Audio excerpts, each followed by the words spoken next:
Today I'm going to tell you the stories of Terry Rita Borgia and Christine Kaufman. In both of these stories, the lives of grandkids were taken. If you end up liking this video, please subscribe and follow my Instagram, link is in the description. A mother's love is unconditional. Her love knows no bounds and no laws or rules. No matter what her child ends up doing, she is someone who cannot help but still care for the child. Terry Rita Borgia is one of those mothers, and she could not stop loving her child even though her child supposedly did the unthinkable. Terry gave up the comforts of her own life because the mother inside of her could not let her daughter go to jail. Terry Rita Borgia was born on May 2nd, 1949. She was married to Vito Borgia for 32 years before he died. Together, they had 3 lovely daughters. These daughters were Vicky Antishin, Amelia Alcamash, and Tonina Borgia. By the time she reached old age, Terry had 9 grandchildren. Her daughter Amelia married Bashar Alkamika and had a beautiful son whom they named DeAngelo Tobia. Amelia and Bashar lived in Clinton Township in an apartment with their son, and it was on January the 11th, 2010. Both the parents were out, and the 4-year-old DeAngelo was in the care of his grandmother Terry, who was 65 at the time. His aunt Tonina Borgia was also taking care of him on this day. Amelia and Bashar would often leave DeAngelo with his grandmother whenever the two were busy. However, this time what happened left an unfilled void in their lives. Somewhere between 7 a.m. and 8 a.m. a 911 call was made. The caller reported the drowning of a child, and the address was Amelia and Bashar's apartment. The first to reach the apartment was a team of firefighters who found the front door locked. They knocked on the door, and a few seconds later, Terry received them. The firefighters recalled that the old woman had a very calm demeanor. She brought them in and led them to the drowned child. She walked to a bathroom along the main hallway, and the group of firefighters followed her. During this time, she did not say anything. The firefighters, upon entering the bathroom, witnessed a disturbing scene. A child lay lifeless on his back on the bathroom floor. It was DeAngelo Tobia, Tobia's aunt Tonina, who was kneeling next to the boy and was on the phone with an unknown person. Tonina appeared more concerned than Terry. A 4-year-old boy died in his own home while in the care of his family members, and most of all, his grandmother was emotionless about it. The firefighters immediately started performing first aid on unconscious DeAngelo. While they were making efforts to bring him back to life, another firefighter named Mark Turo started questioning the 2 women. So Terry explained that her daughter Tonina, the aunt of DeAngelo, was asleep on the couch and she had put DeAngelo in the bathtub. She mentioned that she left the boy unattended and did not know how he ended up unconscious. Though it seemed that Terry was calm on the outside, upon questioning it was obvious that the 2 were very much shaken, disturbed, and startled by what had happened. Turo claimed they were unable to tell the boy's date of birth and even his full name. Moreover, at first, Terry told Turo that DeAngelo was her son rather than her grandson. It seemed as if the 2 had a hard time accepting the reality of what had just happened. Police arrived at this crime scene, and Officer Preston Susala started interrogating the only 2 witnesses. Susala recalled the completely opposite emotional state of the grandmother and the aunt while they were being interviewed. She said that Terry was composed and calm, whereas Tonina was panicking. Terry was also questioned by Leo Melis, a police detective. Terry gave them a timeline of the incident. She said that she woke up in the morning around 6 a.m., brushed her teeth and took a bath. After that, she prepared the bathtub for DeAngelo as well, filling it with water. Once the tub was full, she went to DeAngelo, who was sleeping on the couch in his pajamas. She picked the boy up and put him in the bathtub. After that, she went to the kitchen, leaving the boy unwatched for 25 minutes until her daughter Tonina found him not moving. From this, it was obvious the grandmother made a mistake, and the investigation focused on this. The officers handcuffed Terry and took her to a police station. The evidence left at the crime scene was gathered. The floor around the bathtub was wet, and the tub had 5 inches water still left in it. The officers also found wet pajamas and a wet mop in the apartment. DeAngelo was taken to Henry Ford Hospital in an ambulance. The doctors could not revive him and he was pronounced dead. Now his body went through an autopsy, and what happened to him could not be explained through Terry's testimony. Daniel Spitz, who performed the autopsy, was certain that the poor boy was subjected to some sort of physical pressure when he was in the water. DeAngelo had bruises on his neck and scalp indicating physical trauma. Broken blood vessels in the eye were also found, which hinted at high pressure being applied to his face and head. DeAngelo's lips were also bruised from the inside. It seemed as if his lips were pushed against his teeth with force. So Daniel Spitz said, well, the statement Terry made that he drowned, that can't be correct. He may have drowned, but someone forced him. Someone applied pressure onto him. And if Terry wasn't in the room, well then who was it? Daniel was in no doubt that DeAngelo did not die of drowning by accident, rather someone forcefully kept his face underwater. This changed the nature of the investigation and the death was declared a homicide. Since Terry was the only one who openly admitted to putting DeAngelo in the bathtub, she was the obvious suspect. By this time, DeAngelo's parents were told about their dreadful loss, and they were broken to know that another family member harmed their son. Now it was time for Terry to be tried by law. Terry Borgia was the defendant, and Tonina Borgia was the prime witness. The first trial started on June the 8th, 2012, and it ended in a mistrial. Let me say that again. So you got Terry, who is the mother of Tonina. They're the two suspects, so to speak. Terry's the suspect, Tonina is the witness. That is a crazy situation to be in. Terry being the grandmother of the victim DeAngelo, and Tonina being the aunt of DeAngelo. The mistrial occurred because a statement made by the defendant Terry to the cops was declared inadmissible when it was submitted to the jury. Then a second trial was held. This time, Tonina, the prime witness, was unable to testify, so another mistrial was declared. Yet another mistrial occurred for the third time when the jury could not render a verdict. It wasn't until the fourth trial at the Macomb County Circuit Court where Terry's fate was decided. During these trials, something unexpected came to light about DeAngelo's death. Mark Haddad, the defendant's attorney, argued that his client was innocent. Haddad did not at all deny that DeAngelo was killed. The defendant's representative made no effort to convince the jury that the boy's death was an accident. Instead, he gave a completely different argument. Mark suggested that it was actually Tonina who took the life of the baby and Terry was just trying to cover up for her own daughter. Haddad's position was strengthened by the statements of Vicky Antishin, Terry's other daughter, which she made in court.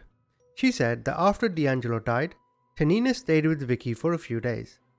During her stay, Tonina used satanic talk while conversing with Vicky's children.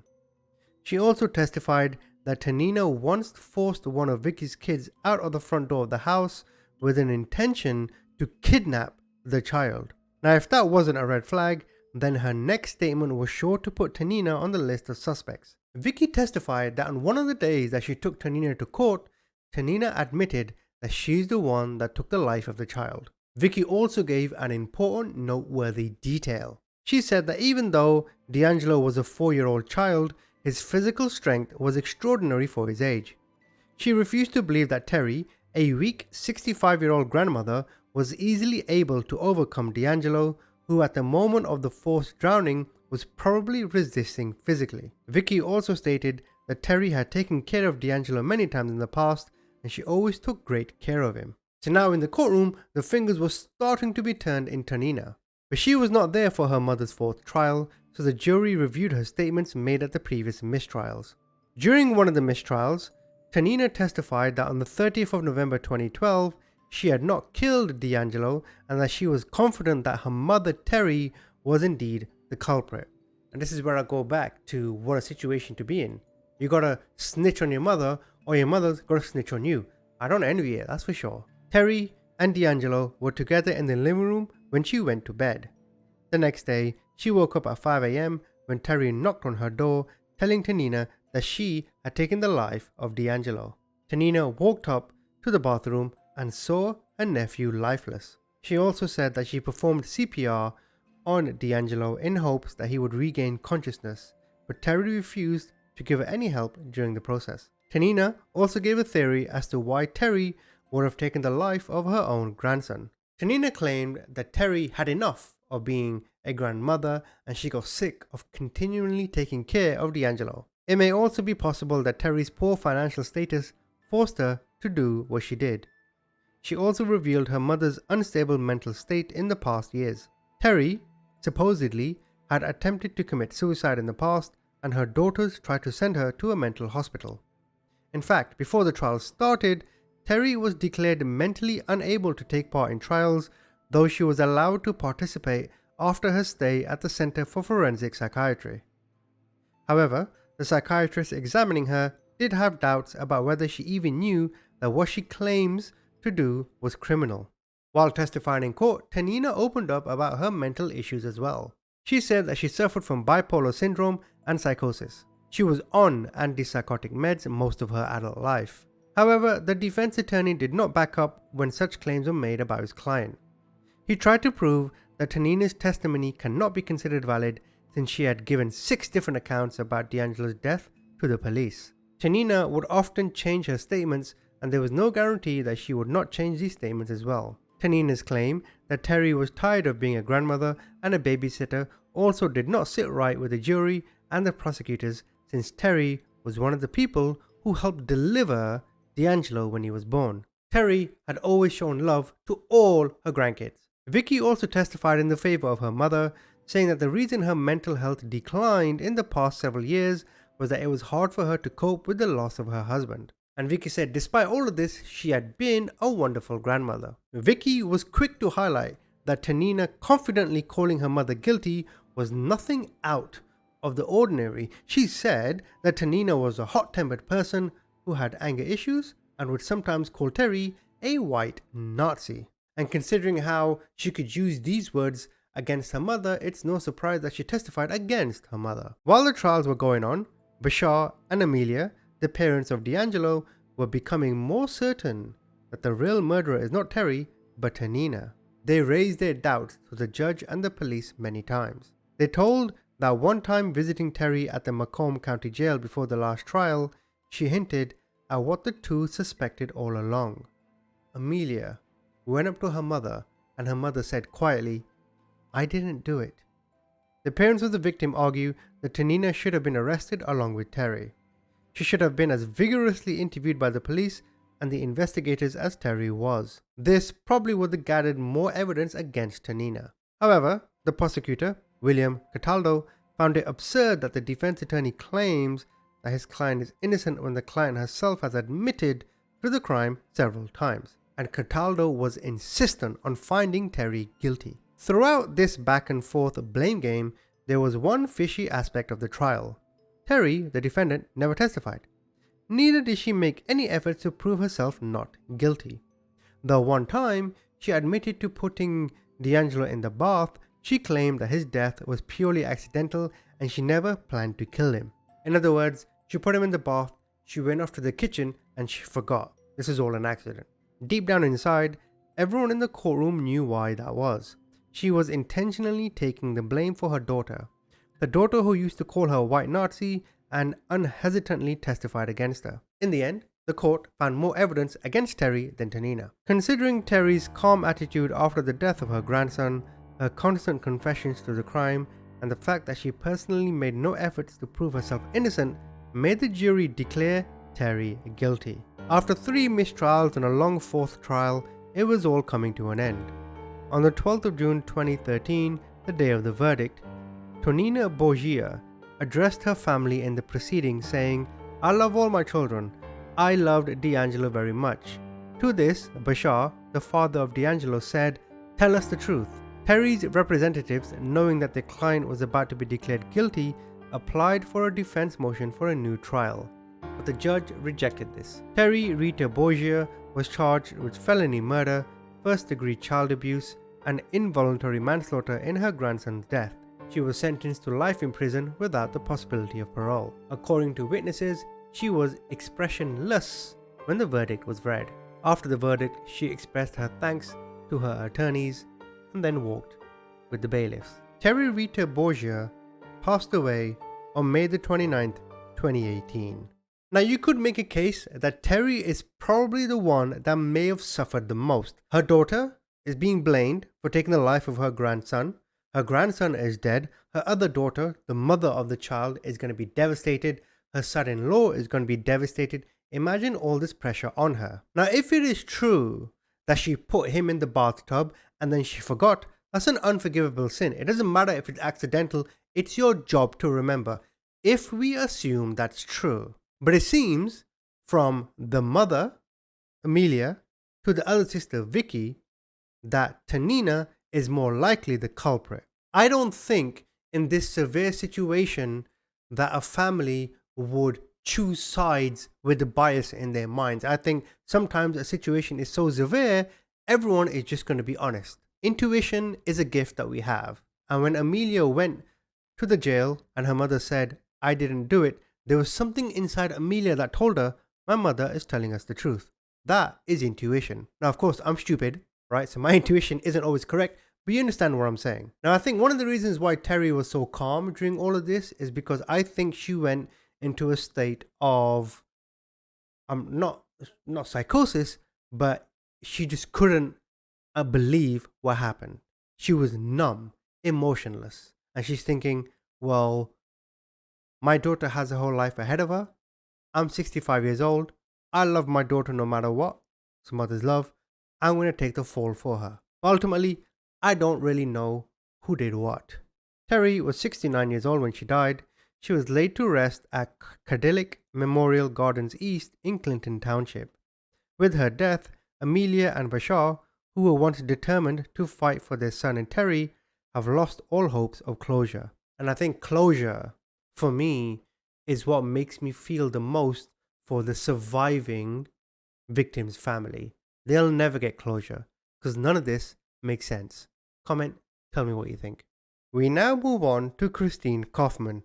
But before I get to the story, let me ask you a question. In this hypothetical world, let's assume you and your spouse, you're not getting along, right? You keep arguing and you decide, okay, we need to have a divorce.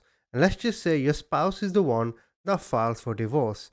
Now, if you were to get revenge on your spouse, what would you do? This is all tied into the Christine story. But I want to know, if you wanted to get revenge, if you were going to be childish about it, what would you do? I guess there's two logical things, right? Number one, maybe go and find someone else real quick to make them jealous. Or number two, maybe date their friends or something. If you really wanted revenge, that is probably the most logical thing you can do if in this context you had to do it. Well, I'm about to tell you what Christine did. This took place on June the 29th, 2005 in Clackamas County in the state of Oregon. Christine was around 44 years old at the time and she was married to Duffy Kaufman. But their marriage was very rocky. It was said they were on the verge of divorce, but it seems Duffy is who spearheaded this. You see, Christine, she felt unappreciated. She was thinking, we've been married all this time and now he wants to divorce me. She felt rejected by this. So she thinks, you know what? I'm going to get this guy where it hurts. Duffy had a daughter by the name of Laura Acevedo, who had a 4-year-old boy named Matal Sanchez. Matal being the grandson of Duffy and the step-grandson of Christine. On June the 29th, 2005, Laura asked Christine to watch Matal while she takes a shower. When Laura was out of the shower, the house was empty and she couldn't find Matal nor Christine. She then reported her son to the police as missing, to which Christine then suddenly returned to the house with blood on her clothes and Matal nowhere to be seen. Laura then calls the police. Christine told detectives that the child had frequent nosebleeds and that she used her shirt to wipe him clean. But the pattern of the blood on her clothes was not consistent with her explanation. In that initial interview, she also told police she had been out berry picking, which could explain the stains on her shirt. A forensic scientist who tested the clothes said that in addition to the blood, he also found an area on the chest of the shirt where it appeared berries had been rubbed over an underlying blood stain. Later that same day, Laura was questioned herself. She told police that her mother-in-law Christine had a history of trying to commit suicide. In fact, once she tried doing it by cutting her throat, but it wasn't successful. Christine was also on mental health medication, but she did seem normal leading up to the boy's disappearance. The boy's disappearance prompted enormous media attention and an extensive search involving local police, FBI agents, detectives from the Oregon State Police, the Clackamas County Interagency Crime Team, search and rescue teams, and a helicopter from the Oregon Army National Guard. But 3 days later, Christine led the police to the body. Christine led police to the body of Mortal Sanchez off a heavily wooded stretch of road about 25 miles from the boy's suburban home. Christine was arrested and then confessed to the boy's murder. She said she first tried to strangle him, then she struck him in the head with a rock. But then after Christine was arrested, darker details about Mortal's life was revealed. A Seattle area babysitter who took care of the boy for weeks at a time when he was 4 to 8 months old said she filed 2 reports alleging the boy was poorly cared for with Oregon's Child Protective Authorities in 2001. The question remains, why is he with the Child Protective Authorities when he's with his parents? His parents are there, they haven't abandoned him, so what could or what was really going on? To conclude on this story, during the trial, Christine pleaded guilty and in March 2007 was sentenced to life in prison. Now this story had very limited information. The idea that she took his life to get back at her husband was a theory made up by police because she didn't actually give a theory herself. The police said that she didn't give a motive, so this is the best they could come up with. Also, given the limited information, I'm not too sure if Mortal was the grandson or the step-grandson of Christine. Either way, she took this boy's life and the only explanation we have is because she hated her husband. And I don't understand this. It makes no sense to me, right? If A pisses me off, right, why on earth would I want to go and take it out on JKLMN? That's who the grandson is in this case, right? Like, you're pissed off at your husband. You may even take it out on his mother, right? Go and complain to her, oh, my husband's treating me bad or whatever, right? You could also say that maybe the only explanation I can have where some of this, like, it doesn't make sense, but where I can be like, okay, Christine, I see why you were so angry, is if she suffered domestic abuse. That's the only explanation. If she thinks this guy hits me, he beats me, right? He takes out all his anger on me, and then I want to rid his grandson, the one thing he loves most. There's no justifying it. It's not okay, but that is the only way I can understand her anger. I can't understand her actions, but that is the only way. Tell me if I'm right or wrong. Comment, let me know. Thanks for watching.